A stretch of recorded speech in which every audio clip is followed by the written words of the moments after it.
So my name is Chris Cunningham. I'm the Deputy Director for Daviess County Emergency Management Agency.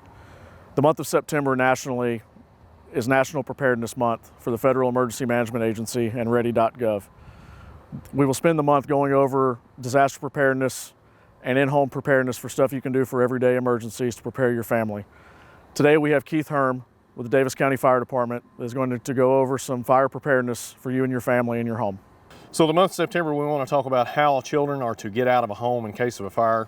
As we talk about in schools, at home you should have a fire drill as well as you do in school. We like to do those fire drills a couple times a year.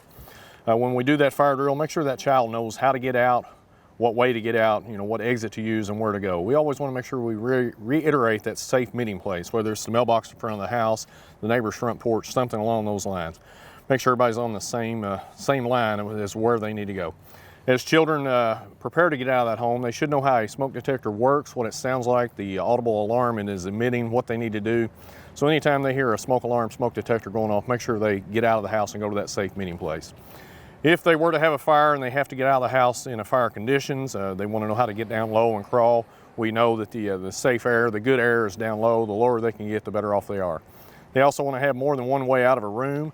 If they have a room that's on the second floor, let's talk to them about how they're going to get out of that room, whether they're going to use a safety ladder or an adult is going to be able to get to them.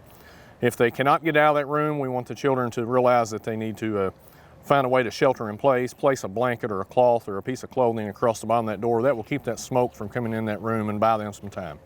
As they are inside that room and they're awaiting the fire department's arrival, they want to sound off. We also know that children sometimes get scared and hide. Let's teach our children not to hide. Let's also teach them that once they leave that building, we're not to go back in for any reason, regardless of pets, electronic devices, whatever. Once they're out of that building, they want to stay out of that building. Smoke detectors, smoke alarms, fire alarms, whatever you want to call them, we want to check those twice a year and change the batteries. We're checking them monthly, but at least once a year, sometimes twice a year, you want to change those batteries. I like to say when you spring forward or fall back, change those batteries in those smoke detectors. Hope this has been helpful. If you have any questions, feel free to reach out to us at Daviess County Fire.